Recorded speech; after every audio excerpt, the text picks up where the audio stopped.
हे द्वारिकानाथ, आज तक तो मैं यही सोचती रही कि तू मेरे भाई का बेटा है, वसुदेव का बेटा है, तू मेरा भतीजा है, मैं तेरी बुआ हूं।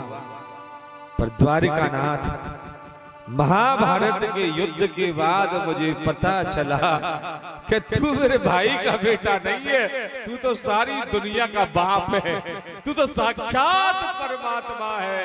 तू नहीं होता तो मेरे पुत्रों की रक्षा नहीं होती।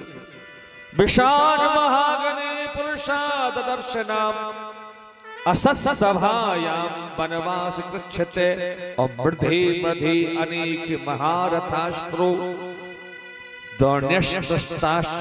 में हरे। आपने कहा पद पद पर मेरे पुत्रों की रक्षा की, मेरे बच्चों को जहर के लड्डू खिलाए गए हैं, लाक्षागृह में जलाया गया, मेरी पुत्र वधू का चीरहरण हुआ और युद्ध में पग पग पर आपने मेरे पुत्र की रक्षा की।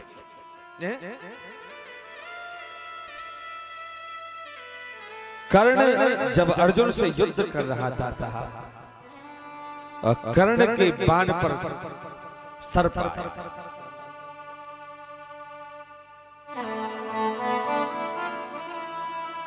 खांडव वन में जब जलाया था अर्जुन ने खांडव वन को, तो वो सर्प बच गया था, उसकी मां उसे मुंह में भर के ले जा रही थी। अर्जुन ने बाण चलाया तो सर्पनी की गर्दन कट गई, उसका आधा हिस्सा तो आग में गिर गया, पर आधा हिस्सा बाहर जाके गिरा, मुंह का हिस्सा बाहर जाके गिरा, उसके मुंह में उसका बच्चा था, वो बच गया। मुझे बाण पर जाके बैठ गया, बोला मुझे बाण पर बिठा ले, मैं अर्जुन का विनाश कर दूंगा। कर्ण ने कहा मैं किसी का सहारा नहीं लेता। बोला मेरी बात मान, मेरी बात मान।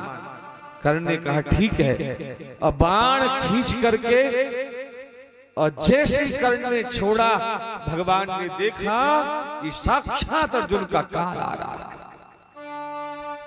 ठाकुर जी ने देखा कि अब अर्जुन का बचना बहुत मुश्किल है, और गोविंद ने कहा हनुमंत लाल, अर्जुन के रथ के ऊपर जो ध्वजा लगी थी उस पर हनुमान जी महाराज विराजमान थे। हनुमंत लाल की ओर इशारा किया और हनुमान जी ने वजन बढ़ाया और अर्जुन के रथ के घोड़े जमीन पर बैठे। सनसनाता हुआ बाण आया और अर्जुन के मुकुट के ऊपर से निकल गया, मुकुट दूर जाके पड़ा और धक धक करके मुकुट में आग लगी। पग पग पर आपने मेरे पुत्रों की रक्षा की।